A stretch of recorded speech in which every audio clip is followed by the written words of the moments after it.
आज केंद्रीय निवडणूक आयोगाची पत्रकार परिषद आसाम, पश्चिम बंगाल, केरळ, तामिळनाडू, पुदुच्चेरीमधील निवडणुकांची घोषणा होण्याची शक्यता.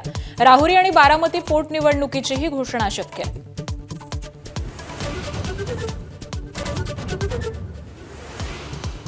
महापौर रितू तावडेंच्या वाहनावरील लाल निळ्या दिव्यांमुळे वाद पेटला. गाडीवरचे लाल दिवे नियमबाह्य, मिलिंद नार्वेकरांची टीका.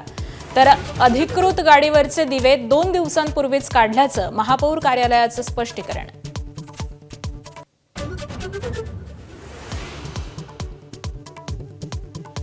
सिलेंडर पाठोपाठ व्यावसायिक वापराच्या पाईप गॅस पुरवठ्यामध्ये देखील कपात जाहीर. हॉटेलांचा पुरवठा 20% तर उद्योगांच्या पुरवठ्यात 50% कपात. घरगुती ग्राहकांवर सध्या तरी संकट नाही.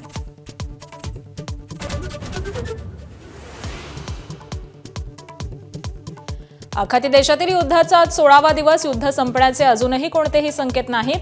अमेरिका, इस्रायल आणि इराणचे एकमेकांवरती हल्ले प्रतिहल्ले सुरूच.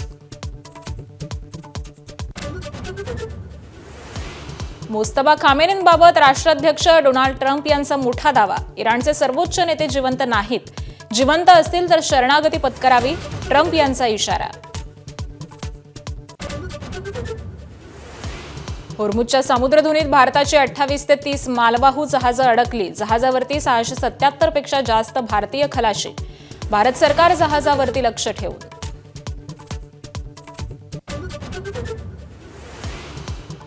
एक एप्रिलपासून राष्ट्रीय महामार्गावरचा प्रवास महागणार. महामार्गावरचा वार्षिक पास महागणार. 3000 रुपयांच्या पासमध्ये आता 75 रुपयांची वाढ.